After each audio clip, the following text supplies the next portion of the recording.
Então, boa tarde a todos. Já sei que está a correr bem. Mandaram-me um vídeo de ontem muito animado. É assim mesmo. Não há muitos retiros como este, não é? Então, perguntas e respostas, porque eu não tive tempo para preparar grande coisa. Mas eu acho que todos gostamos das perguntas e respostas. Só tenho uma, mas há mais, não é? Senhor Padre, esta é muito curta. Os extraterrestres existem? Eu não sei, eu não tenho a certeza se já respondi a esta, mas eu penso que já respondi uma vez, pelo menos, lá no Brasil, talvez. Então, o que é que eu diria? Eu diria que agora na televisão a gente cada vez mais tem séries de OVNIs e de não sei do quê, e na internet, que é um tema que já há uns anos se tornou uma espécie de tema recorrente, né? Está sempre a sair mais informação e pronto. E vou já dizer de entrada, não é que a Igreja tenha dito nada sobre este tema que eu saiba e, sobretudo, que tenha dito de uma maneira assim mais autoritária, mais vinculativa. Não me lembro do Papa ter falado deste tema, até hoje. Nenhum Papa, nestes 2000 anos da história da Igreja. Mas é verdade que alguns teólogos refletem sobre este tema. E eu queria começar por dizer que há alguns teólogos que eu conheço, bons, boa gente, que são da opinião que, basicamente, eles dizem que não é incompatível com a fé católica a existência de outros seres vivos, de outros planetas, que normalmente eles pensam que são inteligentes, como nós, não é? Pronto, isto para terem um bocadinho o panorama. Agora eu vou-vos dar a minha opinião, que é o que há, não é? Porque não havendo mais nada, o que é que eu fui percebendo? Primeiro, alguns factos. Para haver vida no planeta Terra, são precisas imensas condições que, no fundo, tornam a vida pouco provável, digamos assim. Sr. Padre, mas o universo é enorme, há de haver algum planeta, não sei aonde, que tem condições parecidas com a Terra. Sim, é possível, mas é importante ter noção de que, para haver vida, é muito, estatisticamente, são tantas condições que é um intervalo pequenino. Depois dos, não sei, trilhões de formas de vida cá no planeta Terra, só há uma que é inteligente, que são vocês. E, portanto, essa nós sabemos por revelação que na sua origem está uma intervenção direta de Deus. Isso é verdade para tudo. Deus criou o céu e a terra, certo? Mas o ser humano não está ao nível dos outros seres vivos.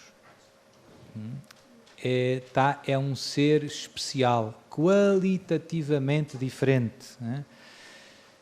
Portanto, nós não somos só mais um ser vivo entre tantos, né? Somos um ser vivo que Deus quis criar à sua imagem e semelhança, né? Temos aquela narração no início do livro do Gênesis, que é muito importante. Deus pegou no barro e insuflou um espírito de vida.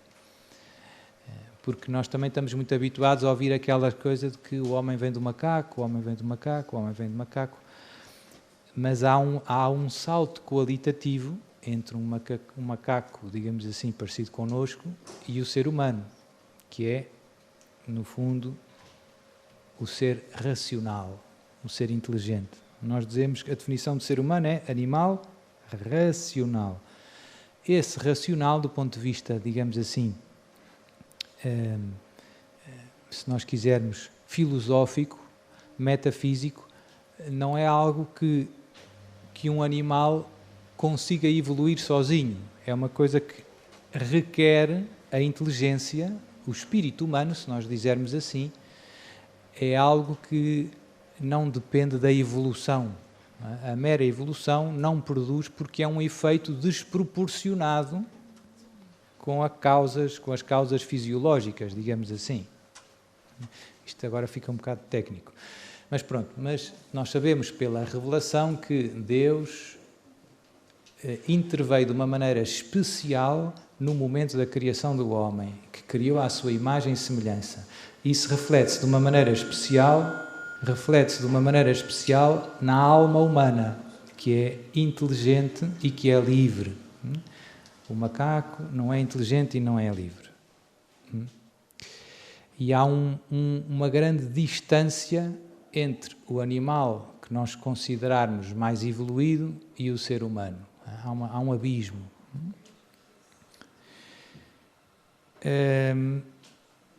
Porquê é que eu estou a gastar tempo com isto? Porque, às vezes, quando se fala de vida fora da Terra, sempre se presume que é vida inteligente. E eu acho que isso ainda é menos provável.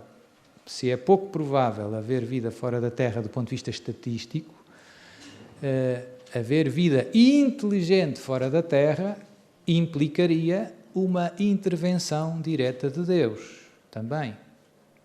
Porque os únicos dois seres inteligentes que Deus criou, à sua imagem e semelhança, foram os homens e os anjos. E Deus não revelou que criou mais ninguém, mas Deus podia ter criado e não disse. Podia, dizem alguns teólogos. Eu acho que seria estranho fazer isso. Mas alguns teólogos dizem, não, Deus podia ter criado e não dizer nada. E afinal, além dos homens e os anjos, há aqui mais uns ETs que também são inteligentes. Pronto. Agora, aqui vem a ideia interessante e mais preocupante. Eu vejo que há dois grandes grupos no mundo atual que têm um especial interesse pelos extraterrestres. E são dois grupos que, no fundo, combatem bastante a nossa fé. Basicamente, é a onda da nova era, podemos dizer assim, no mundo da nova era, há interesse pelos extraterrestres. Os mestres ascensos e não sei o que mais, e viagens astrais e não sei o quê. Né? Portanto, há toda uma literatura sobre os extraterrestres no mundo da nova era. Pronto, e isso, eu penso que o Arnaldo explicou ontem e hoje, é tudo farinha do mesmo saco. Não é? É onde o inimigo trabalha e engana muita gente, independentemente de existirem ou não os extraterrestres. Pronto, essa literatura sobre os extraterrestres, essas viagens astrais e o contacto com seres de outros mundos, etc., no âmbito da nova era, no fundo, não passa de formas de invocação de demónios, dito assim de uma maneira simples. E depois há outro grupo, ainda mais expressamente, digamos assim, diabólico, que é os satanistas. Dentro do satanismo há várias variantes. Houve uma vez um amigo meu, que está cá a morar em Portugal, que é do Brasil, e ele trabalhava no mundo dos mídia, né? Televisão, rádio, coisas técnicas, não é? É um engenheiro, eu acho. E ele, no trabalho dele, ele tinha um colega que era do satanista. E ele contou-me isto, foi uma coisa que se passou com ele talvez há 20 anos, há bastante tempo. E esse contacto com o colega satanista ajudou a perceber que esta conversa dos ETs é perigosa. Porquê? Porque com o passar dos anos ele foi se tornando, digamos assim, mais próximo daquele colega, e o colega foi-lhe contando o que é que os satanistas dele, porque não são todos iguais, como eu dizia, acreditavam acerca dos extraterrestres. Então, o que é que eles achavam, este grupo concreto de satanistas? E estamos a falar de satanistas portugueses. Ou não tenho a certeza, porque ele também trabalhou no Brasil. Já não sei se isto foi antes de vir para Portugal ou já cá em Portugal, mas já cá está em Portugal há bastantes anos. Ele dizia que, segundo o colega dele, os satanistas acreditam que existem vários extraterrestres no universo, muito inteligentes, e e entre eles, de várias espécies, e entre eles reina uma grande harmonia, uma grande ordem. Eles entendem-se muito bem uns com os outros, nunca se zangam, não andam às turras nem às guerras. E eles olham para a humanidade, sabem o que se passa na Terra, e eles olham para a humanidade com, digamos assim, com uma certa, vamos pôr, tristeza. Ou seja, eles veem que nós, apesar de sermos seres inteligentes, não nos entendemos uns com os outros. E andamos às turras uns com os outros. E continua a haver guerras em 2024. E, de vez em quando, eles manifestam-se aqui na Terra e, portanto, isto bate certo um bocado com aquelas narrativas que a gente vê no tal canal de História e o canal não sei do quê, que estão sempre a dizer que vêm os extraterrestres. Mas a tese deles é, de vez em quando na história, há alguns seres humanos que parecem humanos, mas no fundo são extraterrestres, que nos vieram cá ajudar a reencontrar a harmonia perdida, a reencontrar a paz. E eles acham que Jesus é um destes extraterrestres. Portanto, que não é o que nós achamos, não é? A segunda pessoa da Santíssima Trindade que se fez carne. É um extraterrestre e por isso fazia coisas prodigiosas e por isso era tão inteligente, por isso era um mestre. Mas não é o único. Portanto, há outros mestres que vêm em auxílio da humanidade, porque eles lá são muito mais inteligentes, vivem em grande harmonia e nós não nos entendemos, então eles vêm uma espécie de como Messias, como um Salvador, de vez em quando, tempos em tempos. Pronto. E eles acreditam que também está para breve a vinda de outro, não é? De outro Messias. Não é? E isto bate um bocado certo com as expectativas da nova era. Não sei se viram ontem, mas a nova era acredita que agora estamos a mudar do cristianismo para o aquário, da era do peixe para a era do aquário, e que vem aí um grande iluminado que vai pôr isto tudo nos eixos. Portanto, no fundo, são narrativas muito, muito semelhantes, embora uma seja mais, digamos, mais à descarada que outra. E pronto. Qualquer uma delas tem bastantes seguidores e como eu digo, e eu acho que o que vemos, digamos assim, na televisão, os filmes que vemos, os supostos documentários que saem nos canais de televisão, mesmo com um ar, digamos assim, finalmente os serviços secretos americanos admitiram que encontraram um pedaço de um OVNI, não sei o quê, como se fosse uma grande descoberta e tal. Eu acho que isso tudo, no fundo, faz parte desta propaganda que nos querem vender que existem extraterrestres inteligentes. Eu acho que não existem, porque acho que Deus nos teria dito, não é? E que, no fundo, esta narrativa vai servir para, no fundo, este assalto final entre Jesus, entre vocês, entre a Igreja e o demónio, basicamente, não é?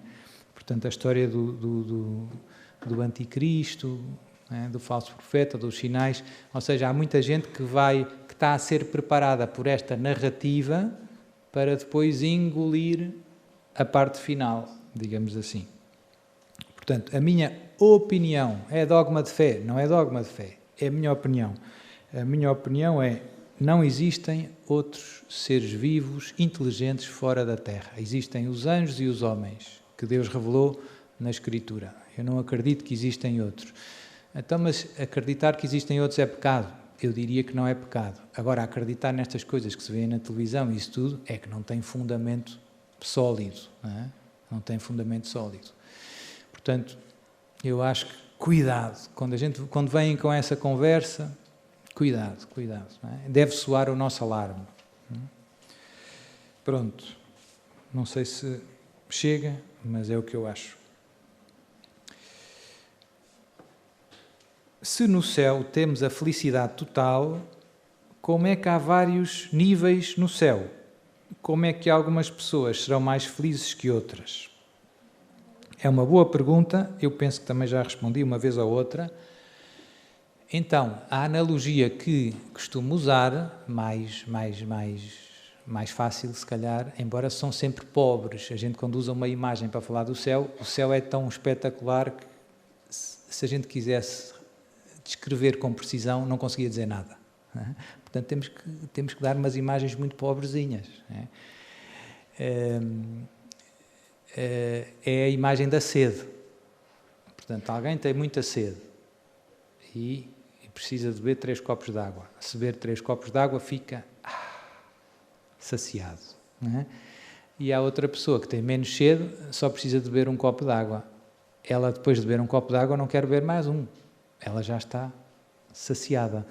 Portanto, no céu há esta plenitude de Deus em cada um.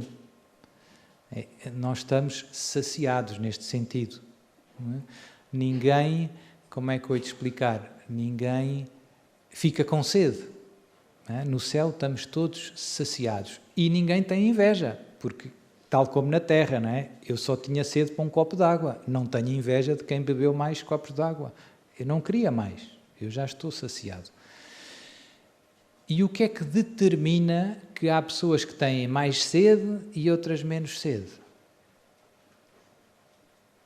Esta é que é uma boa pergunta e que dá os tais níveis do céu. No fundo, determina o tamanho do copo. O tamanho do copo é o tamanho do nosso coração, entre aspas, não é? Ou seja, é a nossa capacidade de amar e, no fundo, de ser amado. Não é? E essa capacidade é um bocado como a ginástica. Agora, boas notícias. Pode-se desenvolver. Este retiro ajudou-vos a alargar o vosso copo. Ou seja, o vosso coração cresceu. Porquê? Porque recebeu tanto amor, teve que alargar. Não é? E quanto mais alarga, mais consegue amar de volta. Portanto, e Deus dá-nos uma vida para fazermos esta ginástica. E depende um pouco da liberdade de cada um. Se eu quiser amar muito a Deus e deixar-me amar por Deus, que é uma frase importante para levar para meditar. Deixar-se amar por Deus. Parece simples. TPC. Pensar o que é que isto implica. Deixar-me amar por Deus. O que é que isto significa? O que é que isto implica na prática? Porque, no fundo, isto é o que muda tudo. Né? Porque se eu me deixar amar por Deus, é uma revolução na minha vida. Significa que eu abro o meu coração a Deus e que Deus entra. E se Deus entrar, acontece aquilo que eu dizia. O meu coração alarga. E se o meu coração alarga, eu consigo depois amar de volta a Deus e aqueles que estão à minha volta de uma maneira nova, de uma maneira até impressionante. Alguns de vocês, os mais novos, chegam a casa e os vossos pais vão dizer: o que é que se passou? Lá em Fátima, vocês estão diferentes. Antes ninguém queria lavar a louça. Antes ninguém queria pôr o lixo na rua. O que é que se passou? Deixámos-nos amar por Deus. E por isso vimos diferentes. E então, isto alarga, aumenta a nossa capacidade de amar. E como eu digo, é um trabalho que é sobretudo de Deus, mas que precisa da nossa colaboração ativa, vamos dizer assim. Nós temos que querer, temos que nos pôr a jeito. Não é? É preciso que Deus nos ame, nos encha do seu amor, senão não muda nada. Mas nós temos que querer a nossa colaboração ativa. Se quiserem outra imagem, isto é para os tempos em que vivemos, está ali um telemóvel, a gente para carregar o telemóvel precisa de se pôr a jeito, não é? Ligar o telemóvel à ficha e precisa de haver eletricidade. Se não houver eletricidade, certo? Portanto, a gente querer receber Deus não chega, é preciso Deus vir, de facto. E Deus é que muda tudo. Mas se houver eletricidade e eu não ligar o telefone à ficha, até há eletricidade. Deus quer entrar na tua vida, mas eu não me disponho a isso. Eu não me abro a Deus. então não acontece nada também. Portanto, não é uma coisa ou outra, não é ou graça de Deus ou liberdade humana, ou esforço humano, é graça de Deus e colaboração ativa da nossa parte. E Deus dá-nos uma vida, como eu dizia, Deus dá-te uma vida para que tu te deixes amar por Ele e aprendas a amar e cresças no amor. E quanto mais amarmos, quanto mais crescermos no amor, mais santos seremos nesta terra. A gente às vezes pensa que os santos são pessoas que rezam muito, rezam. É um bocado verdade. Mas é sobretudo, o santo é alguém que ama muito. Aquilo que nos santifica é o amor. O amor vem de Deus. O amor é Deus. Amor não é uma coisa que Deus tem só. Amor é uma coisa que Deus é. E, portanto, quanto mais amarmos nesta terra, mais cheios de Deus tivermos, mais alargamos o nosso coração e no céu mais vamos experimentar, se nós quisermos, vamos continuar a experimentar, porque de alguma maneira, se nós pensarmos, o céu até já começa agora. Porque se o céu é este estado de comunhão com Deus, o que é o céu? É estar unido a Deus. É ver Deus face a face. Agora eu ainda não vejo Deus face a face, agora é pela fé. Mas eu já estou unido a Deus. Quando eu recebo a comunhão, por exemplo, até a palavra comunhão diz isso. A comunhão, causa a comunhão. E, portanto, eu já estou neste amor de Deus que vai ser o céu e que já começou. Eu ainda não vejo, mas já aconteceu, já está dentro de mim. E a gente, como eu digo, até a ver pelos efeitos, não é? Lá vou eu pôr o saco do lixo outra vez, com boa cara, a cantar, a louvar. Eu louvarei. O saco já estava rasgado, tinha passado um cão, não é? E eu a apanhar aquilo tudo, eu louvarei. Só pode ser Deus, não há outra explicação. Portanto, Deus dá-nos esta vida para alargarmos o nosso coração. Quem mais ama e quem mais é amado por Deus, mais feliz é nesta terra e mais vai experimentar o mistério do amor de Deus no céu. Vamos todos ter o coração cheio, só que uns o coração é mais pequenino e outros o coração é maior. Portanto, esse é o ponto. Não é? Voltamos à imagem do copo. Não é? Portanto, vamos ser todos felizes plenamente, embora com capacidades diferentes de amar e ser amados. Quem é que tem o primeiro lugar no céu? Pergunta fácil. 1, 2, 3, diga lá outra vez. Nossa Senhora. É Nossa Senhora, não sabiam? Rainha dos anjos. Rainha dos anjos. Porquê? Porque não há nenhuma criatura criada por Deus que ame tanto. Mas Jesus ainda ama mais que Nossa Senhora. Mas Jesus propriamente não é criatura. Gerado, não criado. Consubstancial ao Pai. Jesus é Deus. E, portanto, é como o Sol a comparar com a Lua. A Lua brilha, mas não é o Sol. Os padres da Igreja usavam muito a imagem da Lua para falar de Nossa Senhora. Reflete uma luz que não é dela. A luz não tem luz própria, a Lua não tem luz própria, mas reflete, um luar bonito é muito bonito, não é? E a Lua dá luz, mas não é dela. Não é? Nossa Senhora é, no fundo, a criatura que mais reflete o amor de Deus. Que mais amou a Deus e que mais se deixou amar por Deus. Pronto, TPC, pensar nisto. Porque no fim é o que interessa mais nesta vida. E a boa notícia é, não é preciso ser freira para amar muito a Deus. Basta ir deitar o lixo. Louvando a Deus. Basta ir deitar o lixo com boa cara. Não é preciso complicar. É preciso pôr muito amor nas coisas que já temos que fazer. Não é? E pronto, e às vezes algumas delas nós fazemos e não percebemos que podíamos aproveitá-las para amar a Deus. Eu dei o exemplo do lixo, que é um banal, não é? Mas às vezes há muitas coisas que nos custam, que a gente resmunga, não é? O meu marido está-me sempre a chatear e tal, desarruma o quarto.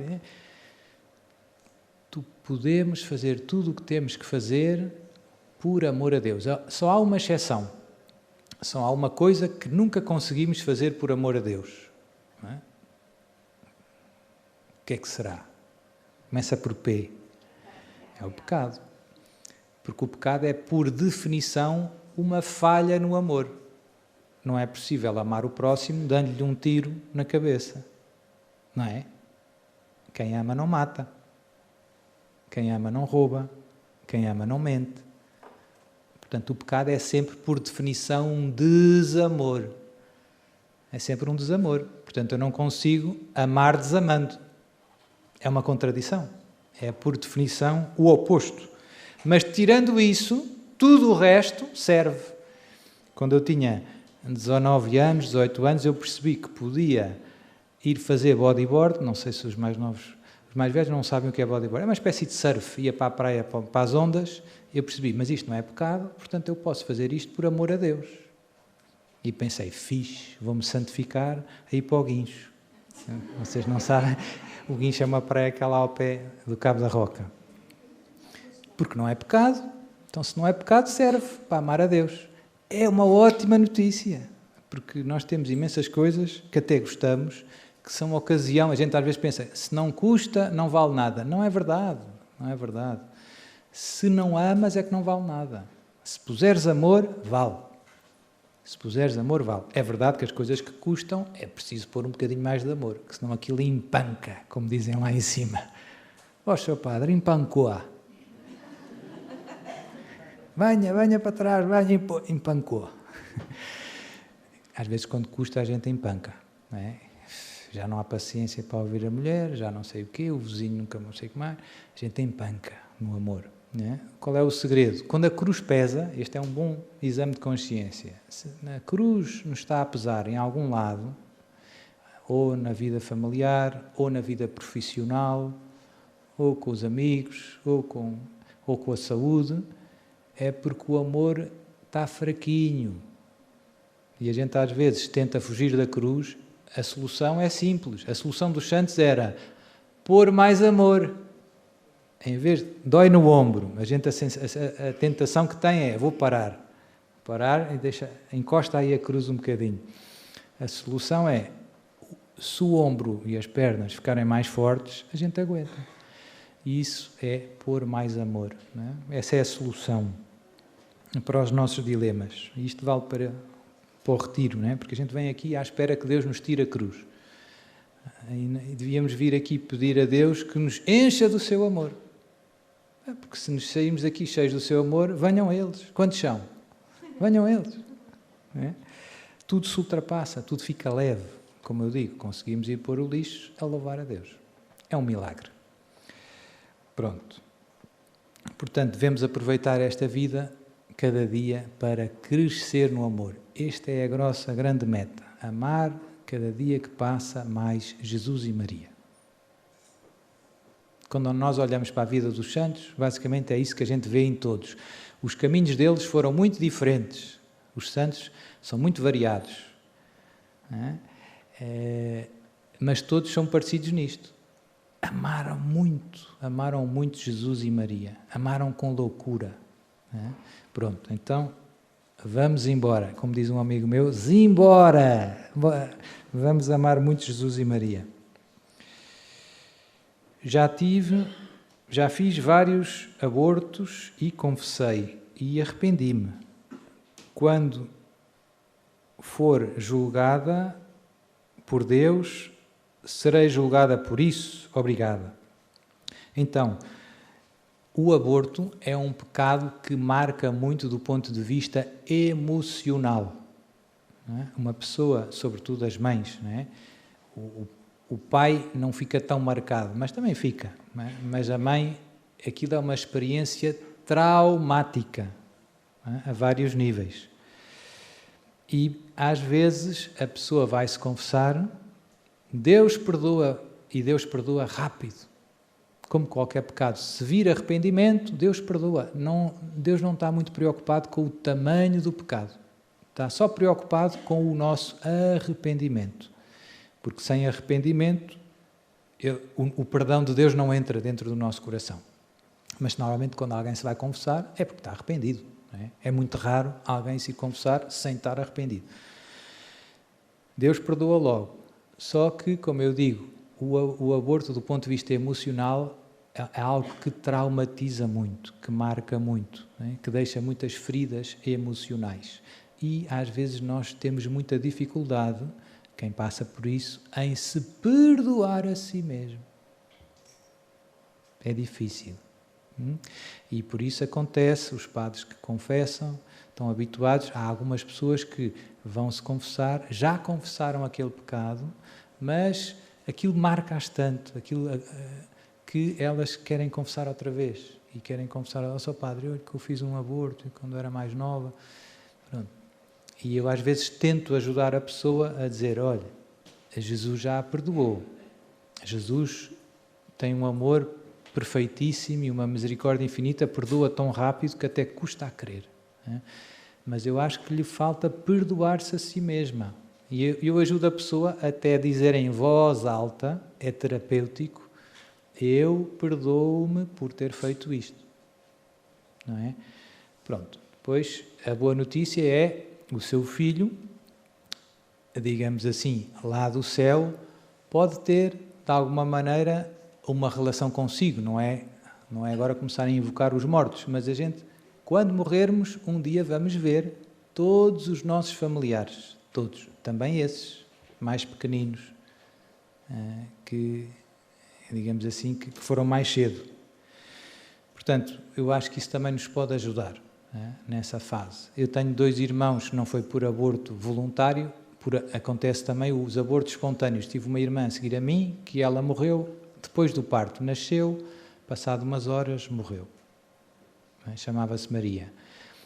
O médico, como sabia que os meus pais eram católicos, graças a Deus, batizou-a logo ali, à nascença, porque ela nasceu com um problema de saúde grave e, de facto, morreu passado poucas horas. E depois houve outro, que a minha mãe estava para aí, não sei, no 3º ou no 4º mês, e teve um desmanche. Pronto, também foi involuntário. Eu rezo, eu ponho na minha agenda o dia de anos deles, embora não saiba bem que dia que foi o dia de anos, não é?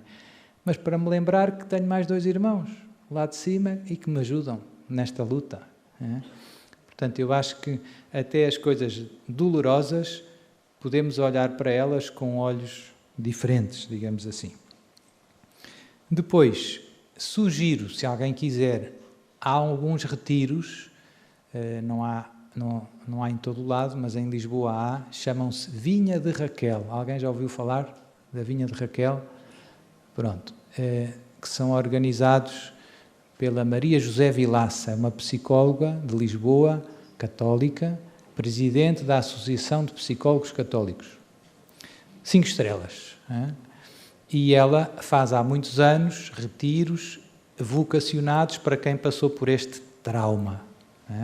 Mas são retiros, não são sessões de psicoterapia, são retiros católicos, com missa, com confissão, e com muitos bons frutos. Como eu digo, não é fácil, é um trauma e às vezes custa este perdoar-se. Este perdoar-se também custa às vezes noutros tipos de pecados também assim mais traumáticos. A gente às vezes não se perdoa. Temos que trabalhar nisto. Senhor Padre, portanto, respondendo diretamente à pergunta, obviamente que se eu me confessei arrependido, quando eu morrer, não vou ser julgado por isso no sentido negativo. Não é? E como qualquer outro pecado, para Deus, no fundo, é um pouco indiferente. Se existe arrependimento, por maior que o pecado seja, está perdoado. Não é? E ainda mais que perdoado, de alguma maneira, Deus destrói os nossos pecados. No céu, de alguma maneira, não vai haver memória dos nossos pecados. A gente não sabe bem como é que isto vai ser, porque essa memória, de alguma maneira, tiraria a alegria do céu. Não é? Portanto, a gente sabe que Deus, de algum modo, na confissão, destrói. É espetacular. Mais uma maravilha da misericórdia de Deus. Senhor Padre, na minha paróquia criaram uma pastoral dos recasados. Esses recasados, alguns deles são ministros da Eucaristia, e ninguém lhes diz que estão em pecado. Eu já chamei a atenção ao padre. Ele disse-me que agora, com as orientações do Papa Francisco, temos de acolher a todos. Apetece-me largar a paróquia. O que faço?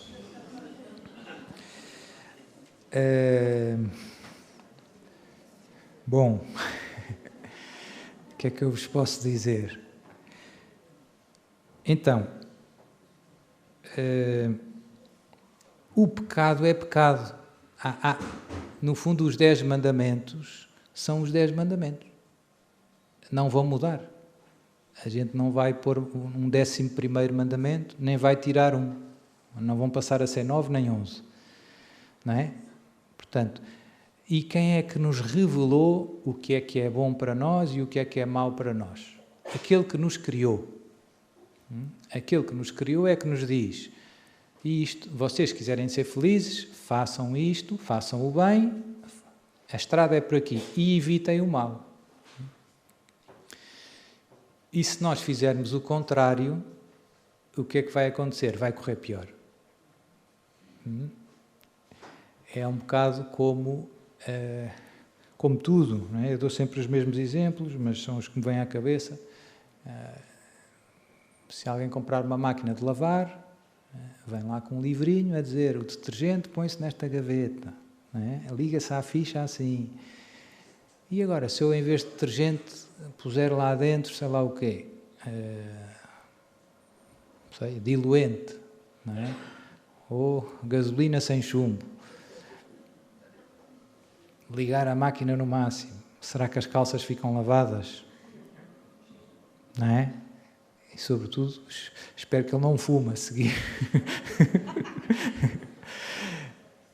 Ou seja, nós não fomos feitos para fazer o mal. O mal não nos convém, porque às vezes nós temos uma visão muito jurídica do pecado. Isto é mau porque está proibido. Não. Isto é mau porque não me convém. E porque não me convém, está proibido. Esta é que é a lógica certa. É o bem que funda a norma. Não é a norma que determina o que é bom e o que é mau. Isto é um bocado de filosofia, mas é importante ter esta... Porque isto aplica-se a imensa coisa na vida. O bem e o mal são uma realidade, digamos, que está na ordem da natureza, do Criador. Eu não fui feito para beber gasolina, é a tal história. Pronto. E por isso existe a minha mãe, se eu andasse a tentar beber na gasolina, a minha mãe fazia lá um cartaz em casa a dizer: é proibido beber gasolina nesta casa. Não é preciso, porque eu não me apeteceu nunca, não é? Mas imaginem que alguém inventa uma gasolina com sabor a morango, com borbulhas, tipo Schweppes, não é? Fresquinha, no verão, em latas iguais, mas é gasolina. Parece, é o drama do bem aparente. Há coisas que parecem boas, mas a gente depois dá um golo e percebe: mas isto afinal não é bom, não me convém. Não me convém. Portanto, o pecado é isto. O pecado é algo que não me convém. É algo contrário àquilo para que eu fui feito. Já expliquei há bocado, é uma forma de desamor. É algo que não é bom, nem para mim, nem para quem está à nossa volta. Em relação aos recasados, eu agora já falei em muitas perguntas, não vou só dar os resultados, mas quem quiser pode ir ver mais vídeos em que eu explico isto.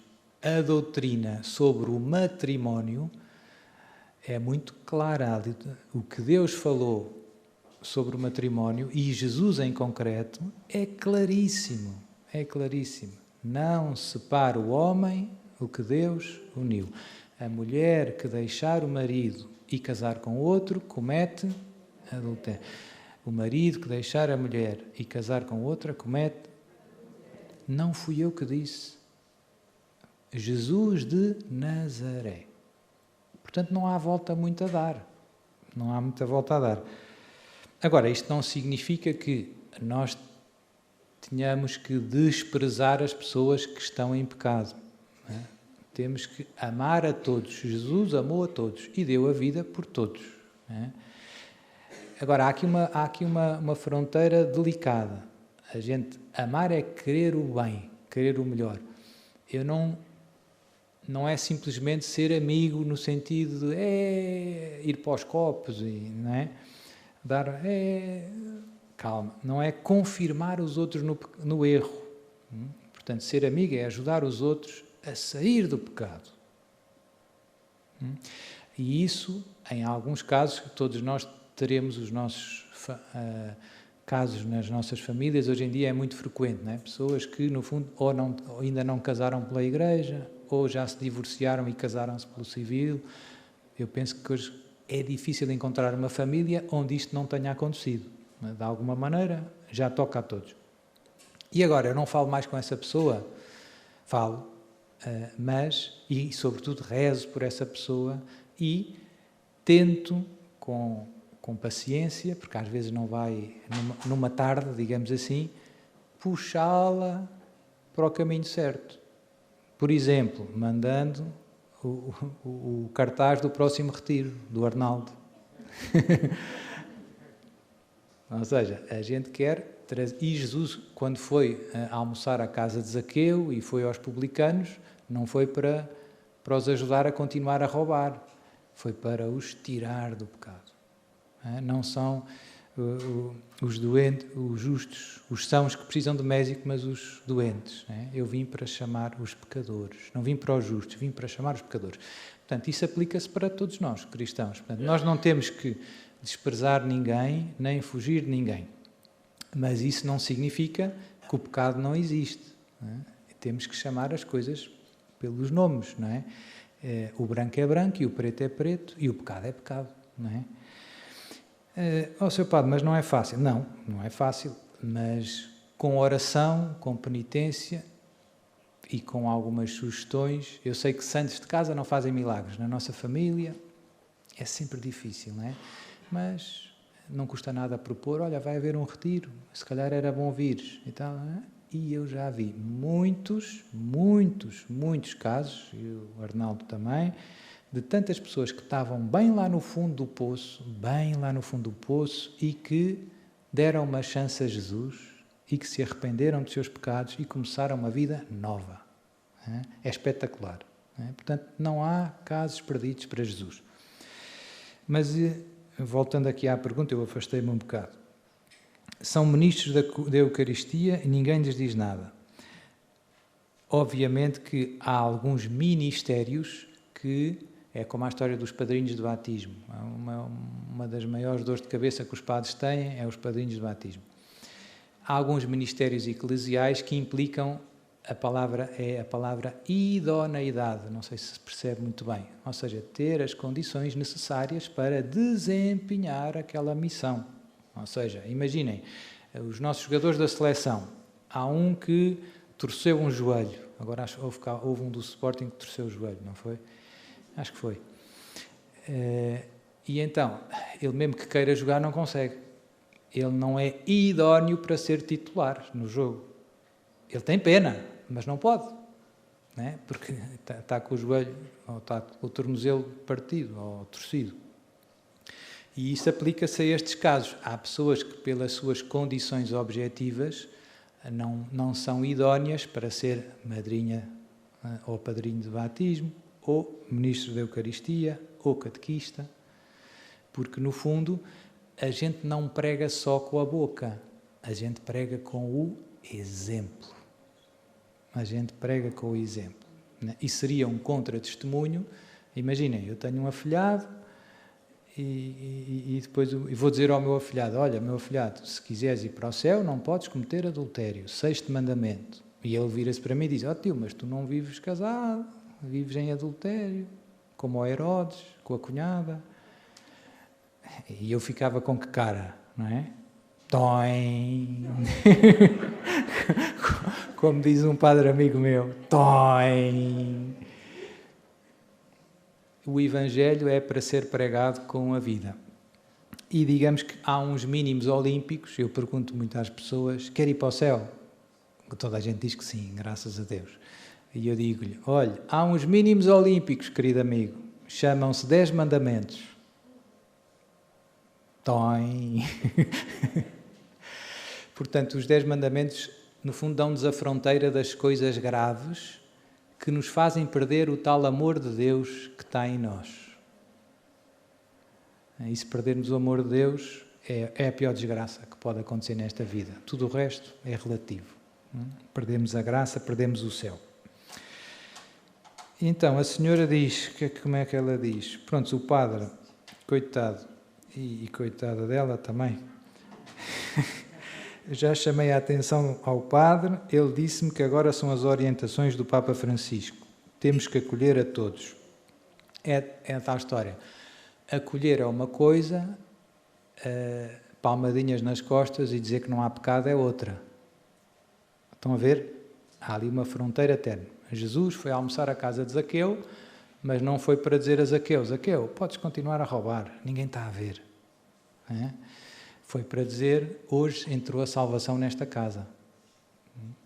Pronto, e então isto vale para estas situações. E o Papa Francisco, no fundo, os textos que tem feito sobre estes temas são sempre um pouco, infelizmente, ambíguos. E, portanto, dão para várias interpretações. Não são muito claros. Parece que dá a entender que... Portanto, manda assim umas cinzentas. É preciso acolher a todos, todos, todos. Claro, estamos todos de acordo. Mas isto não significa que a gente acolhe o pecado. A gente acolhe os pecadores, mas não acolhemos o pecado. A gente combate o pecado, porque ama os pecadores. Certo? Portanto, estas ideias hoje tornaram-se confusas. E até na cabeça de alguns padres, eu sei isto porque vou dar o exemplo dos meus colegas.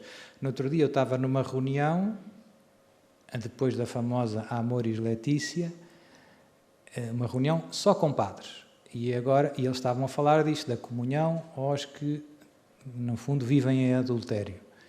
Agora, como é que eu faço? Eu tenho lá um caso na paróquia e tal. O Papa disse, no fundo, é preciso discernir, um caminho de discernimento. Não disse que se pode dar a comunhão, porque senão era demasiado bombástico, não é? Mas areia nos olhos, como se costuma dizer. E havia lá uns padres que estavam a dizer uns disparates, mas coitados. No fundo, o texto lançou aquela ambiguidade. E depois o mais grave, na minha opinião, é o Papa deixa as coisas andar, os disparates a circular e está calado. E não esclarece. E isso é uma omissão, na minha opinião, grave. Houve aquela história dos dúbia, dos cardeais, não esclareceu. Então é pecado ou não é pecado? Podem fazer... Portanto, os padres coitados, alguns pensam que não, isto se calhar a Igreja está a mudar nestas coisas. Não pode. Não pode. Não pode. É? Vai arrancar o Evangelho em que Jesus diz que a mulher que deixar o marido, essa teria que ser a consequência. Não é? A consequência, se a Igreja mudasse, então vamos mudar o Evangelho. Dá cá a Bíblia. Jesus disse isto, mas a gente vai pôr aqui uma nota de pé de página. Jesus não quis bem dizer isto. Não é bem assim. É preciso acolher todos. Não dá. Não dá. Como é óbvio, não é? Pronto. E nessa reunião, os padres começaram a falar. Éramos para aí uns 7. E um disse uns disparates. Eu fiquei assim com cara de sério. Outro disse outros disparates. Eu fiquei ainda mais sério. Outro... Continuaram e tal, e às tantas o responsável pela reunião, olhou para mim e viu que eu estava com cara de poucos amigos e disse assim, e tu, o que é que achas? E eu disse, eu acho o mesmo que Jesus de Nazaré. O marido que deixar a mulher e casar com outra comete adultério. A mulher que deixar o marido e casar com outro comete adultério.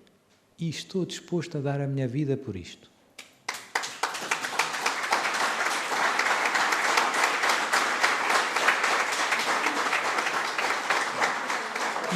E o que é que aconteceu? Vamos mudar de tema.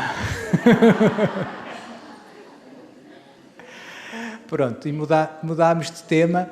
E o mais incrível, mas eu acho que isso é, no fundo, a força da verdade e do amor.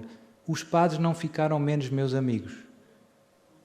Somos amigos até hoje.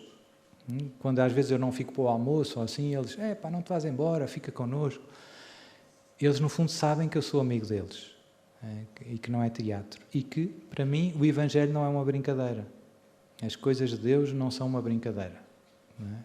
Hoje em dia há muitos padres e até bispos não querem chatices.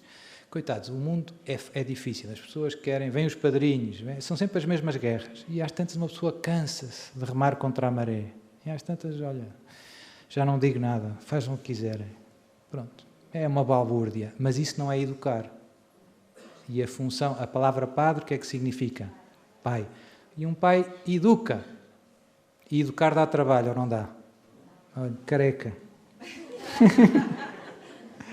Dá trabalho, a gente tem que se zangar, tem que chamar a atenção, não é? É mais cómodo a gente deixar andar, mas isso não salva, isso não é? Pronto. Apetece-me largar a paróquia, que faço? Então, eu acho que fez bem em falar com o padre, com paciência, com amor, reze por ele. A vida dá muitas voltas, graças a Deus eu vejo alguns padres que se calhar se deixaram confundir ali durante algum ano ou dois, mas agora estão a abrir os olhos devagarinho, a perceber que isto não leva a lado nenhum, que às tantas isto é a balbúrdia total. Portanto, há sempre esperança, a verdade está do nosso lado, nós temos que dizer a verdade com clareza, aplicando ao meu caso. Eu não deixei de ir às reuniões dos padres. Eu continuo a ir e digo-lhes o que tenho para dizer. E eles, pronto, já sabem. E eles às vezes até fogem de alguns temas, porque já sabem como é que a coisa vai acabar. Pronto, mas isso é que é ser amigo. Isso é que é ser amigo. Isso é que é ser amigo. E, às vezes, há alguns que parece que concordam com os outros, quando estão em grupo, mas quando estão sozinhos, eles até desabafam e dizem, não, eu também acho que tu tens razão. Mas eu não tenho muita coragem de me meter nestas guerras.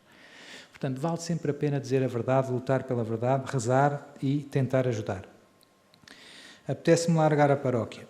Aí, pronto, eu diria que também é preciso rezar e ver onde é que Deus me quer. A vontade de Deus é o que interessa. O que me apetece não deve ser o critério da nossa vida. Se a gente se guiasse pelos apeteces, onde é que eu estava? Onde é que eu estava? Apetece-me, sei lá o quê. A gente tem o que é que Deus espera que eu faça hoje? O que é que Deus espera que eu faça aqui? Qual é o meu lugar? O teu lugar é a tratar da tua família, é a trabalhar com empenho. Então é aí que eu quero estar, porque é aí que Deus me espera. Então, eu não estou nesta paróquia por acaso. Eu não digo que em casos extremos não seja necessário. Um fiel até tem uma certa liberdade.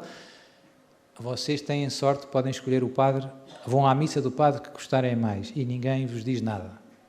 Eu estou condenado a ouvir-me sempre. Não posso ir a outra missa, tenho que ir à minha. Pronto, isto para dizer, não é preciso também ser rígido. Sr. Padre, eu gosto de ir àquela paróquia, habituei-me, tenho lá os meus amigos. Deus seja louvado, tudo bem. Eu gosto mais de ir ali, que são mais descontraídos, ali a missa é mais cuidada. Eu gosto também das coisas bem feitas, não é? Às vezes há bandalheira a mais, eu não me sinto muito bem. Às vezes tenho que aguentar, paciência, não é? Mas podendo escolher, escolho uma celebração que me ajude, no fundo, a rezar melhor. Porque é que eu vou à missa? Para me encontrar com Deus. Então eu escolho um local onde isso aconteça. É como aos retiros, não é? Se este retiro não me ajuda, eu vou ao outro. É simples, não é? Portanto, os fiéis têm essa liberdade. E quem sou eu para tirar essa liberdade? Portanto, podem ir, podem, a outra vai ao vizinho, vai. Não. Se calhar até é bom para o padre, porque assim depois pensa duas vezes. Se eu se calhar fizer estas coisas malucas, estou a espantar a caça. Vão-se embora aos bons. Não é? E ele assim pensa duas vezes e tal. Pronto, mas como eu digo, eu acho que nós não podemos desistir à primeira, nem desistir nunca. Temos que rezar por ele, falar com ele, ajudar com calma e ver o que é que Deus quer de nós. Onde é que Deus nos quer. Há muita coisa que não está bem na nossa igreja, é verdade. Mas se nós virmos, sempre foi assim. Quem gosta de história, estude história da igreja e vai ver se eu não tenho razão. Isto nunca foi um mar de rosas. Nunca. Houve períodos mais calmos, mais tranquilos, mas houve períodos complicados. Houve períodos em que os padres mal sabiam ler. Portanto, imaginem as homilias que saíam. Não é? É verdade, estou a dizer a verdade. Sabiam o mínimo, sabiam ler o missal e pouco mais. Não havia seminários. Os seminários é do Concílio de Trento. Portanto, há coisas que mudaram muito e já aconteceu de tudo. Já aconteceu de tudo mesmo. Aquilo que eu repito muitas vezes, que penso que se aplica a todos nós, é à nossa família, ao trabalho, à igreja, à paróquia, isto não é um mar de rosas, mas Deus colocou-me aqui. A pergunta que eu tenho de fazer é: como é que eu posso ser parte da solução? Não está tudo perfeito, não. Mas Jesus conta comigo para que as coisas melhorem. E se calhar eu não posso fazer muitas coisas, mas posso fazer algumas. E como eu não posso fazer muitas, às vezes eu desisto. Há pessoas que dizem: isto não vai a lado nenhum, vou-me embora. Depois vai para outra paróquia. Passado uns meses é a mesma coisa. Isto não vai a lado nenhum, vou-me embora. Passado vai para outra paróquia. Uns meses, isto não vai a lado nenhum. Ou com os maridos, casou com este, não vai a lado nenhum. Outro. Outro. E afinal, o problema é não ter percebido que o céu não é aqui. O céu ainda não é aqui. Aqui, andamos aqui a suor e lágrimas. Não é? E pronto, com a graça de Deus, podemos ser parte da solução na nossa família, no nosso trabalho, na nossa paróquia. Pronto, é isso que eu gostava que a gente tivesse noção. Não é? Não significa que eu não possa ir à outra paróquia, que eu não possa... Viva a liberdade, mas é preciso rezar e fazer as coisas pelos motivos certos. Não seja uma espécie de, digamos, de birra. Às vezes a gente reage, fiz uma birra, eu tenho às vezes alguns colaboradores paroquianos que se zangam comigo porque eu lhes digo alguma coisa, nunca mais cá venho, Sr. Padre. Pronto, está bem. Deus, boa sorte. E depois eles acabam por vir. Mas pronto, mas às vezes a gente reage muito impetuosamente, não é bom. O Platão, agora conto uma história engraçada, o Platão, que não era católico, como vocês sabem, era um filósofo grego, muitos séculos antes de Jesus nascer, tinha feito um propósito engraçado. Uma vez um escravo dele fez um disparate grande, já não sei o que é que foi, mas pronto, imaginem, entornou o café todo, a chaleira toda, aquilo tudo.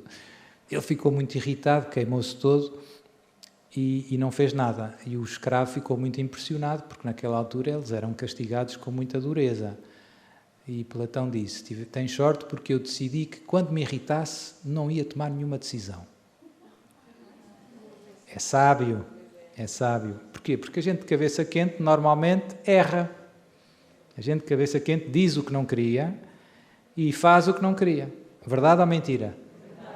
Portanto, rezar antes de tomar decisões importantes. Deus... E agora? Deus é... Amor. É bom.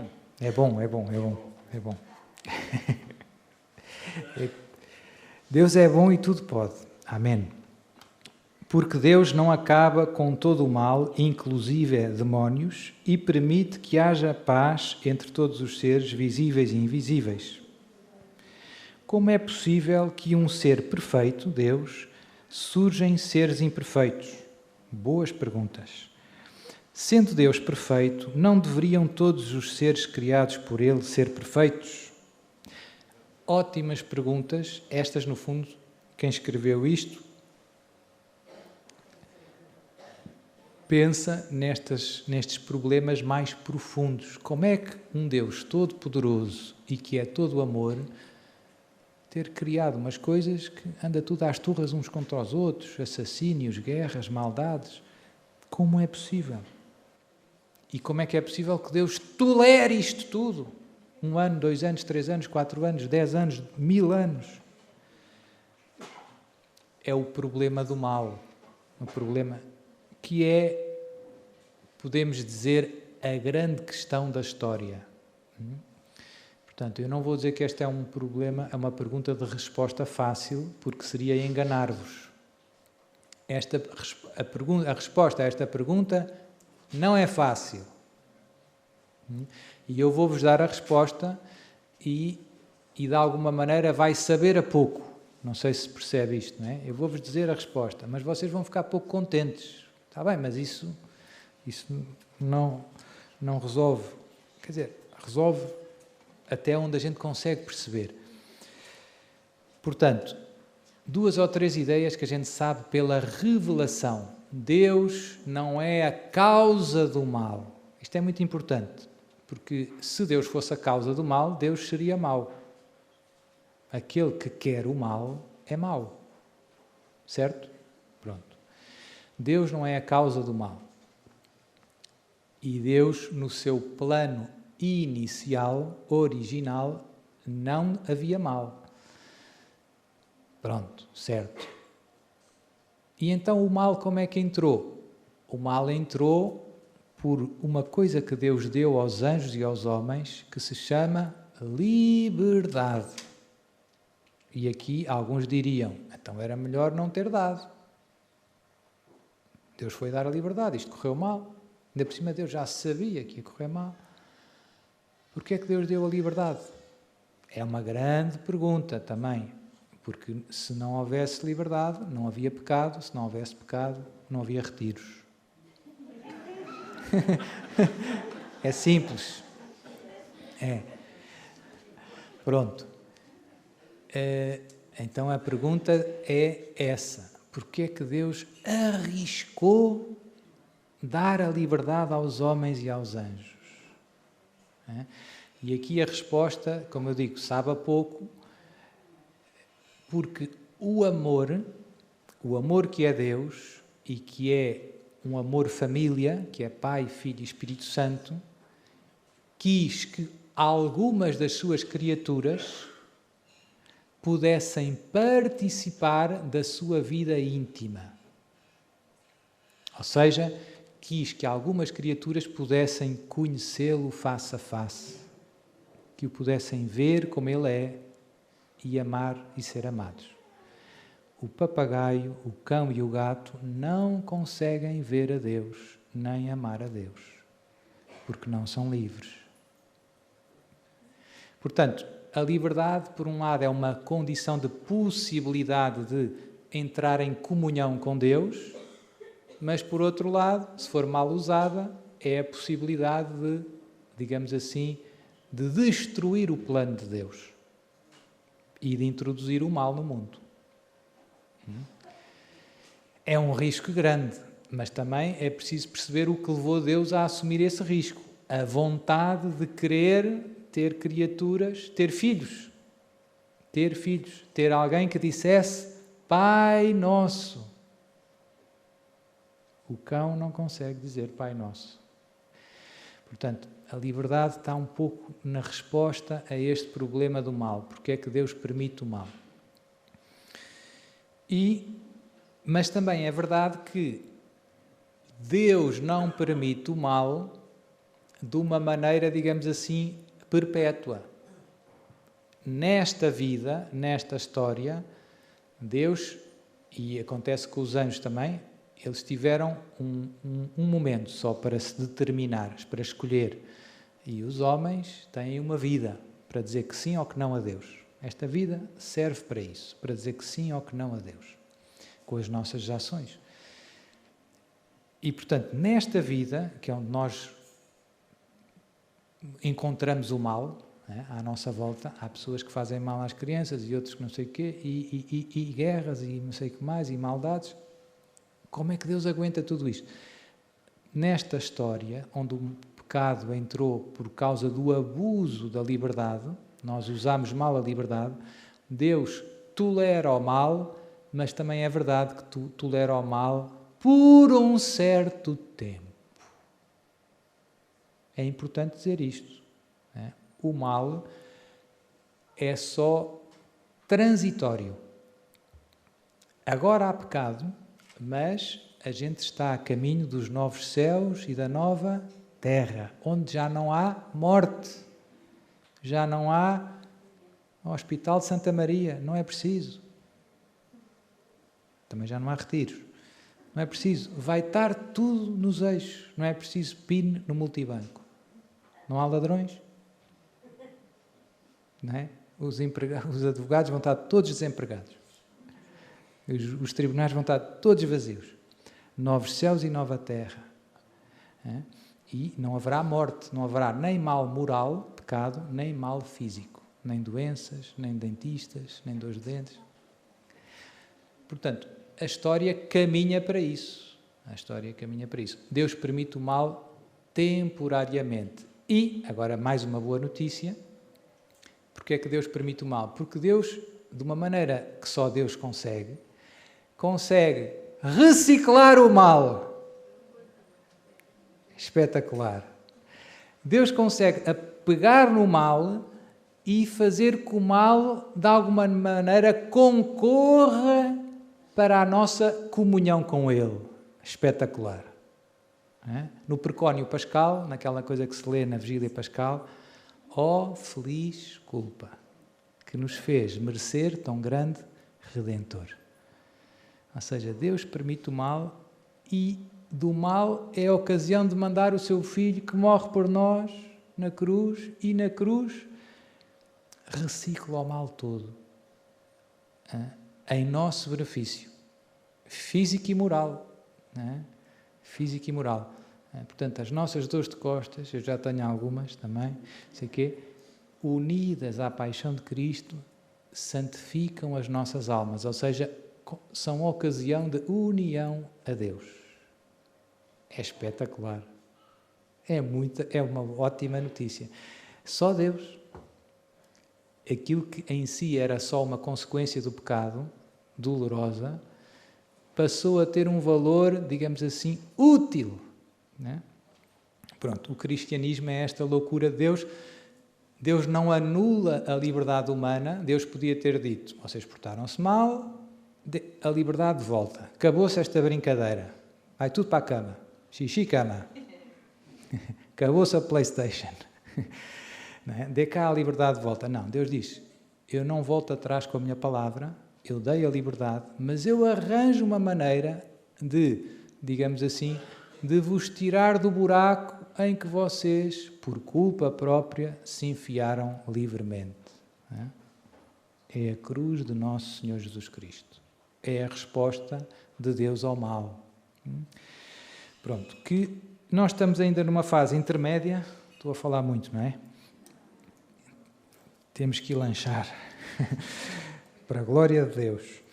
Nós estamos numa fase intermédia em que Deus já, digamos que, derrotou o mal na cruz, é isto que eu vou dizer, é importante, mas em que ainda esta vitória de Deus sobre o mal, sobre o pecado e a morte, ainda não, digamos assim, ainda não se transmitiu de alguma maneira a toda a criação. Já começou a ser transmitida. Por exemplo, através dos sacramentos. Os sacramentos tornam nossa a vitória de Jesus na cruz sobre o mal. Por exemplo, a confissão é muito evidente. Eu sou perdoado dos meus pecados, pelos méritos da cruz de Jesus. Portanto, nós estamos nesta fase em que Deus já deu, digamos assim, uma machadada no mal, muito grande.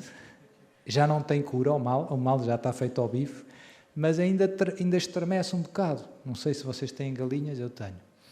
A gente às vezes mata a galinha, mas ela ainda estremece um bocado. A coisa está a ficar imprópria para crianças, não é? Pronto. Ela ainda treme, ainda até, ia dizer uma coisa muito, que não vou dizer, até pode correr... Portanto, de alguma maneira, o mal já levou uma machadada, digamos assim, definitiva, com a morte e ressurreição de Jesus. Mas a galinha ainda estremece, ou seja, nós ainda experimentamos na história, na nossa história e na humanidade, as consequências do mal. Mas esta vitória de Jesus na cruz está-se a espalhar, sobretudo através dos sacramentos da Igreja, e o mundo já se está a transformar gradualmente nos novos céus e nova terra, onde o mal já não tem lugar. Pronto, este é o resumo que eu queria dar. Portanto, Deus, no fundo, não vai tolerar o mal para sempre. A vitória de Deus sobre o mal é uma vitória, se nós quisermos, gradual, que é uma coisa que nós não temos muita paciência para esperar. Nós queríamos carregar no botão. Carregar no botão, pum, acabou o mal. Mas não, é gradual. Como a nossa santificação é gradual. Pronto. Sendo Deus perfeito, não deveriam ser todos os seres criados por Ele perfeitos? Deviam, mas foi aquilo da liberdade que eu expliquei, não é? O custo da liberdade era não ter filhos. Não é? Portanto, Deus arriscou, digamos assim, e nós desobedecemos a Deus, como vocês sabem. Não é? Deus disse, não façam, e o demónio veio, não, façam, é fixe. E nós fizemos uma escolha muito estúpida, que foi dar ouvidos ao demónio e achar que Deus era mentiroso. Foi estúpido, não foi? Chama-se pecado. Mas pronto. E isto é verdade para todo o pecado. O pecado é sempre uma ação que não faz sentido. Não faz sentido. Se nós pensarmos bem, não faz sentido. Tem uma certa aparência de bondade. Olhou para a maçã, viu que era boa para comer e tal. Parecia bom. Mas se ela tivesse tido calma, dizer, não, calma. Mas Deus disse que era mau. Mas a serpente está a dizer que é bom. Vou ter que escolher em quem é que acredito. Em quem é que eu acredito? Faz mais sentido acreditar em Deus ou na serpente? E sei lá quem é a serpente. Se ela tivesse pensado um bocadinho, teria chegado à decisão certa.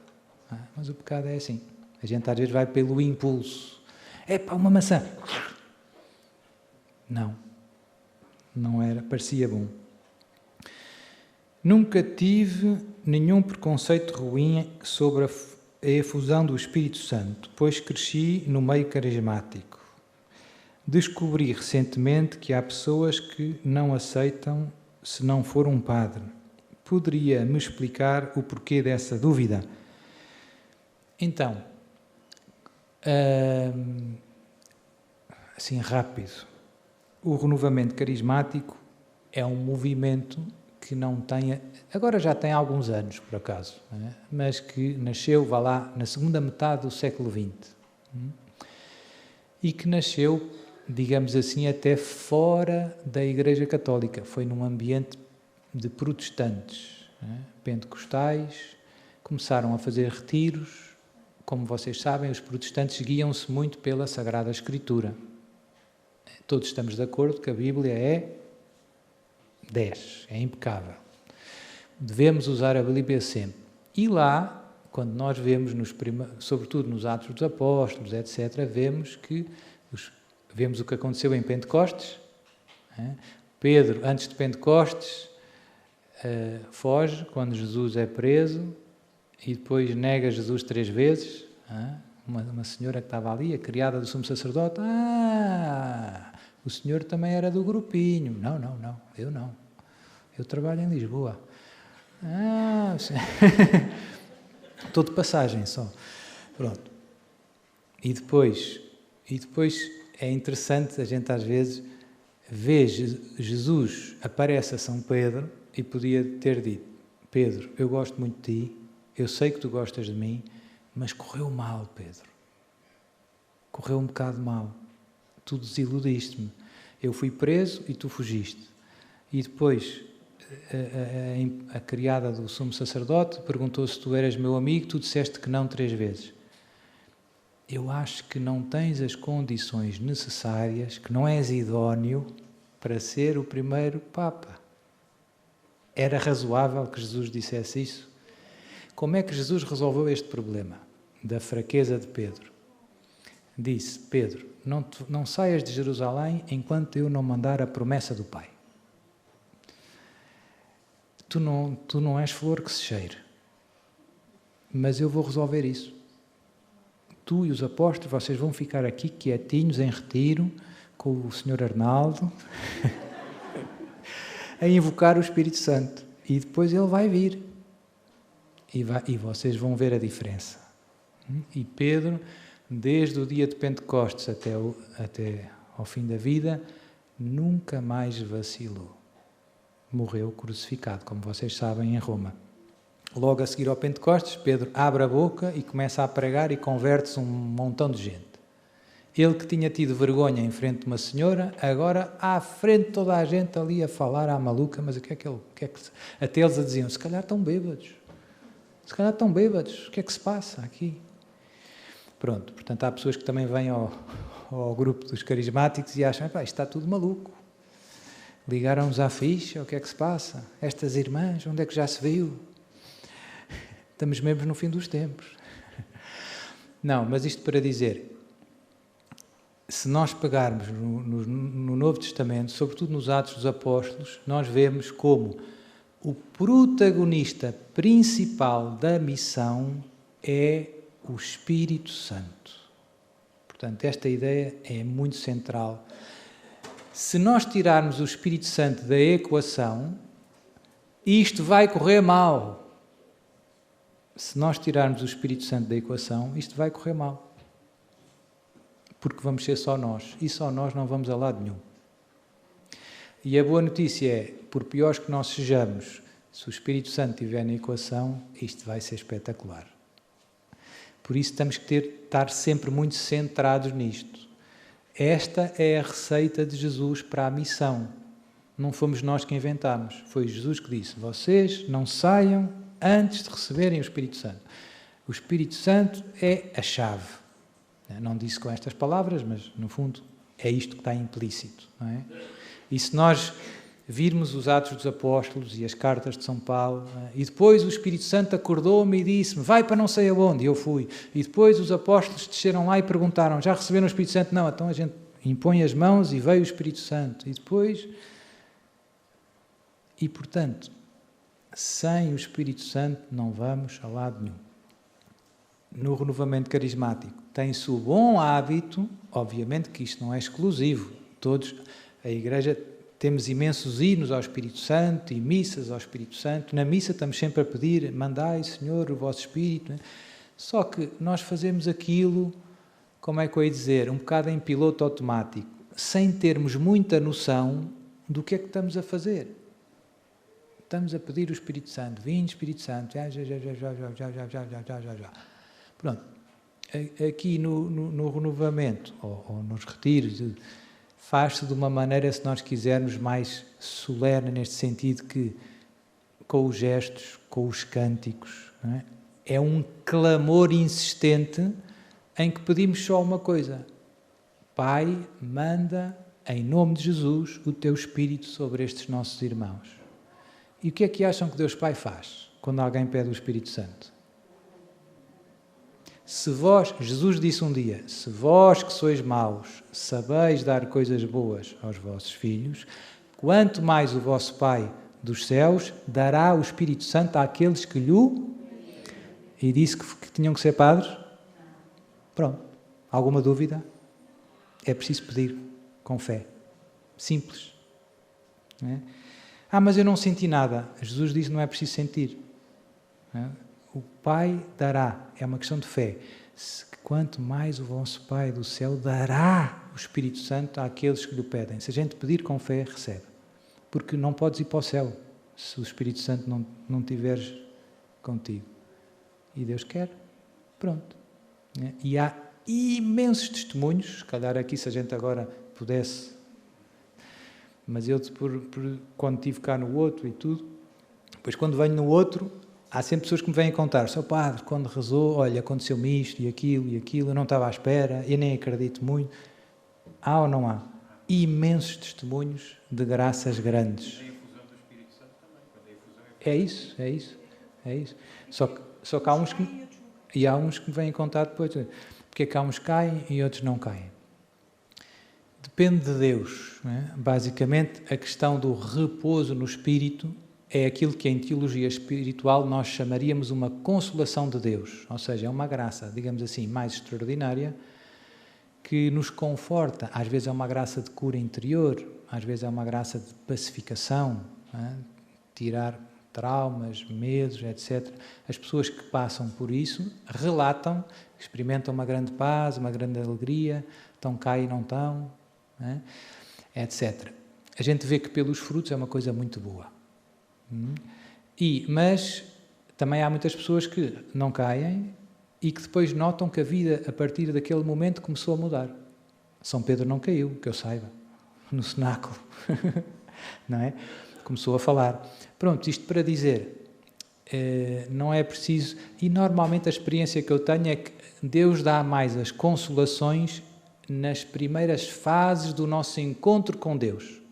É uma espécie daquela lua de mel, digamos assim. Quando a gente... encontrei Jesus no retiro, fiquei... E aí é tipo tsunami, caí, sei lá o quê, não sei o que mais, acontecendo. Mas depois no outro retiro a coisa já é mais calma. Porquê? Porque já passámos a fase da lua de mel e Deus, na sua providência, Deus é que manda. Deus acha que se calhar já não precisa daquela graça, aquela pessoa. Agora precisa de outra, mais de outro tipo, não é? Pronto, mas isto para dizer, Deus dá o Espírito Santo sempre que pedimos com fé. Se não houver padre, a gente pede à mesma com fé. É simples. Não é? Obviamente eu não sou contra os padres, como calculam. Não é? Se houver padre, ótimo. Não é? O padre tem um sacramento especial. Tem. E uma autoridade ligada a esse sacramento. Tem. Mas todos os batizados, não é? Todos os batizados são filhos de Deus e, portanto, quanto mais o vosso Pai do céu dará o Espírito Santo àqueles que lhe pedirem. É simples. É só pôr esta palavra em prática. Nunca tive nenhum preconceito... Já foi. Pronto. Senhor Padre Duarte Lara, o que mais nos pode dizer sobre as consequências de receber, implantar no corpo um chip com os dados pessoais voluntariamente ou obrigados? Já falei algumas vezes sobre isto. Agora, como não sei se vocês sabem, saiu nas notícias há pouco tempo que Portugal é um país piloto aqui na União Europeia com o chamado passaporte de vacinação digital. Certificado digital de vacinação, é assim que se chama. Quase passou despercebido nas notícias. Pronto. Isto já é a marca da besta? Não, mas eu acho que é o avô, digamos assim. Ou seja, dá para perceber, não é? Ou seja, nós o que é que vemos à nossa volta? Um mundo cada vez mais, digamos assim, digitalizado, não é? Que é muito cómodo, eu também uso, não é? Dá jeito ir ao banco com o telemóvel e resolve-se quase tudo, não é? Portanto, não é mau isso, pelo contrário, é cómodo, é útil, mas o que é que vemos ao mesmo tempo? Vemos que as autoridades públicas têm aproveitado, por exemplo, a história da pandemia e outras coisas, para ter cada vez mais informações, saber tudo sobre nós e controlar cada vez mais tudo. E isso é um grande risco. E, estranhamente, nós cada vez sabemos menos deles. Eu acho que numa democracia saudável devia ser ao contrário. Nós devíamos saber muito o que é que eles fazem, o que é que eles dizem. Por exemplo, quem é que hoje foi falar com o Primeiro-Ministro? Nós não sabemos. E ontem também não sabemos. E antes de ontem também não sabemos. Eu acho que isso é mau. Porque se lá foi o presidente do banco tal ou banco tal, eu acho que é importante saber-se. E quanto tempo é que ele ficou lá com ele. Eu não estou a dizer que as conversas tenham que ser públicas. Mas a agenda devia ser pública. E, pelo contrário, a gente vê um Estado que sabe tudo sobre nós. Eu espirrei ontem, já está no certificado e que não fui vacinado, etc. E isso dá as condições, pela primeira vez na história, para um sistema, digamos assim, de controlo das massas, de uma maneira que nunca houve. Já há várias pessoas a falar sobre isso, mas com esta história de a carteira digital, a identidade digital, pois dizem que para ter uma conta na internet é preciso ter identidade digital, é preciso ter a carteira digital. Depois a moeda vai passar a ser a chamada moeda digital do Banco Central, CBDC, que é uma moeda programável. Isto são tudo coisas que estão a acontecer, basta ir procurar na internet. Eu tenho um canal no Telegram onde eu ponho muitas destas notícias que não passam muito. É um canal que não tem muita gente, mas para quem gosta de ter os olhos abertos, é bom. Há muita gente que eu encontro que eu digo, Sr. Padre, olha, ajudou-me muito. E, portanto, está a ser implementado um sistema, no fundo, de controle social, um pouco como existe na China. Não sei se já sabem, na China existe um sistema de pontos. As pessoas que, sei lá, passam a rua fora da passadeira, há uma câmara que vê, perde pontos. Vai no Facebook e diz, o comunismo não é muito bom, perde pontos. E depois o que é que acontece? Quer pôr o filho na escola, não consegue, porque não tem pontos suficientes. Quer ir de férias, não pode, porque não tem pontos suficientes. E chega ao ponto de nem usar os transportes públicos. Ou seja, é um sistema que força as pessoas a viver de uma certa maneira e a falar de uma certa maneira. Isto já acontece na China, não é? Um dia pode vir a acontecer no planeta. Não, já acontece. E o que eu vejo é que aqui na Europa e nos países ocidentais, no fundo, estão a montar este sistema, mas obviamente que se eles dissessem à descarada que é isto que eles querem, não conseguiam. Então têm que arranjar umas desculpas bonitas. Não, isto é pela vossa segurança, Covid. Não é? Então a gente aceita. E depois o Green Pass, no fundo, não desapareceu. A Comissão Europeia vendeu à OMS o passe digital, o Green Pass do Covid. E a OMS transformou isso num certificado universal de vacinação. Portanto, esta é toda uma estratégia que está a acontecer à frente dos nossos olhos. A maior parte, 99% das pessoas estão distraídas. Quando a gente acordar, vai ser um bocado tarde demais. E depois vão dizer coisas do género. Para salvar o planeta só se podem comer 10 gramas de carne por semana. Portanto, você ontem comeu um Big Mac e agora só daqui a 2 meses é que se pode comer outro Big Mac. E se eu for tentar pagar, como tenho a identidade digital, não deixa pagar outro Big Mac. Portanto, isto está montado. Ou se estamos em confinamento, você não pode sair de casa, vai às escondidas visitar a avó, vai tentar meter gasóleo e não consegue, porque está fora da área de residência. Estão a perceber? Isto dá para controlar tudo. E, do ponto de vista religioso. Se eu disser a Jesus é o Senhor, perco pontos. Não é? Portanto, isto está a acontecer à nossa frente. E, como eu digo, eu acho que isto ainda não é a marca do anticristo, mas no fundo é o avô, é o sistema, é a base tecnológica que vai tornar possível isto acontecer. Como é que nós podemos fazer? Quando for mau, eu acho que alguns vão perceber, não é? Agora, há muitas coisas que eu nunca faria, mas que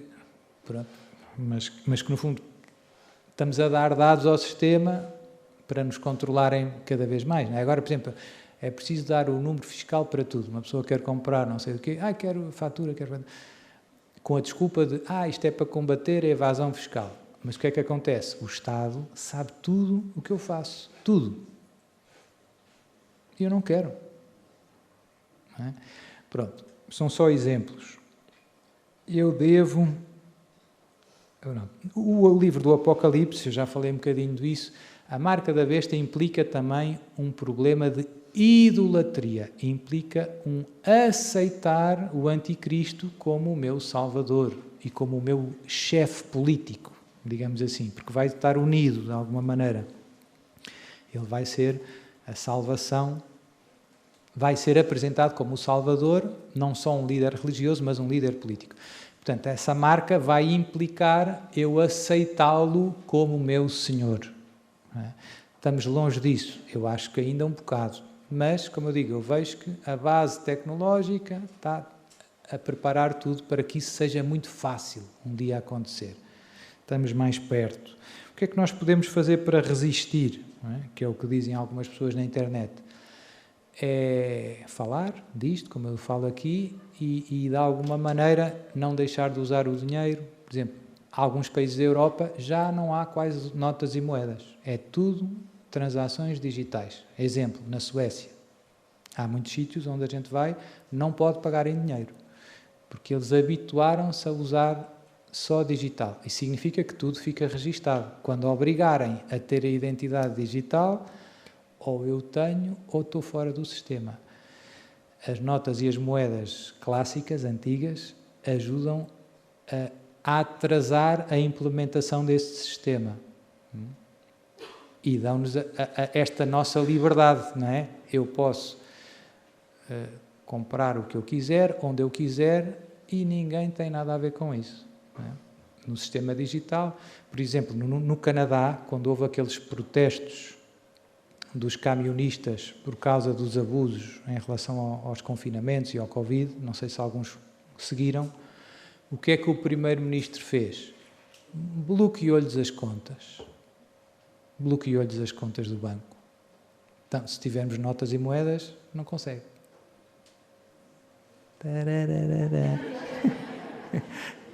Pronto, não resolve tudo, mas obviamente que os tempos que vêm à nossa frente não vão ser muito famosos.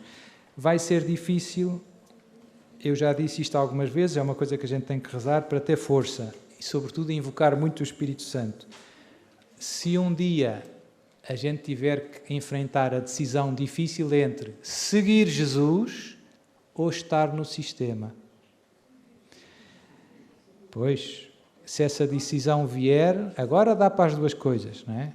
Mas se eu tiver que escolher seguir Jesus e ficar com uma mão à frente e outra atrás, ou estar no sistema e poder usar a minha casa, o meu carro, ir para o meu trabalho, é difícil. É difícil. Infelizmente, eu penso que isso é o que vai fazer cair a maior parte das pessoas. O que é que eu acho que vai acontecer? Aqui já é muito opinável.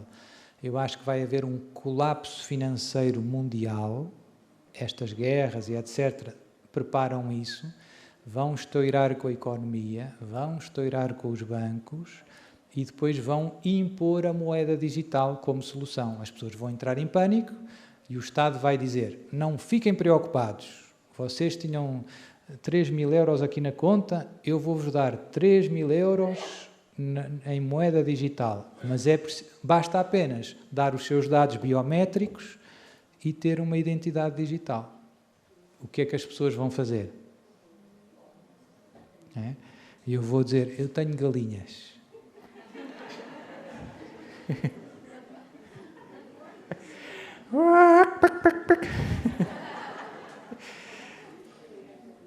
Enfim, a gente brinca com isto, mas eu acho que estes dilemas, nestes próximos, eu diria, 5, 6 anos, se calhar vão bater à porta. E pronto. Deus nos ajude. E não é a primeira vez que isto acontece na história da salvação. Já houve momentos em que ser fiel a Deus implicou fugir com uma mão à frente e outra atrás. Por exemplo, quando os gregos, o Alexandre Magno, o Império Grego, conquistou a Terra Santa, e o Alexandre Magno foi um grande líder militar, conquistou tudo, basicamente. E depois tentou helenizar, ou seja, inculturar os judeus na cultura grega. E então, isso gerou uma revolta e houve um pequeno grupo, os Macabeus, se vocês forem ler na Bíblia, o que é que eles fizeram? Fugiram das cidades para os montes, com uma mão à frente e outra atrás. Porquê? Porque já não dava para seguir o Deus deles e viver no meio daquele paganismo. Não havia espaço para eles. Portanto, isto pode repetir-se na história. Então, uma bênção final a todos. Foi uma alegria estar com vocês. Rezem por mim. E pronto. E a gente vê-se por aí. Naum. Então vá, vou abençoar os objetos religiosos, água, azeite, sal, etc, etc, etc. É isso. Oremos. Deus Todo-Poderoso, abençoai estes meus irmãos que participaram neste retiro, infundi sobre eles o Espírito Santo, que o Espírito Santo venha agora com poder, como veio no dia de Pentecostes, encha o seu coração e a sua alma, os faça exultar de alegria na tua presença. Defende-os de todos os ataques e ciladas do inimigo, dá-lhes sabedoria, prudência, para poder resistir às ciladas que o inimigo vai lançando na nossa vida. Guia-os na estrada dos mandamentos para poderem todos alcançar a vida eterna. Abençoai também estes objetos de devoção, terços, imagens, todos os objetos, água, azeite, sal, para que sirvam para nos proteger contra todos os males do corpo e da alma. Em nome do Pai, e do Filho e do Espírito Santo. Pronto, beijinhos e abraços e até breve.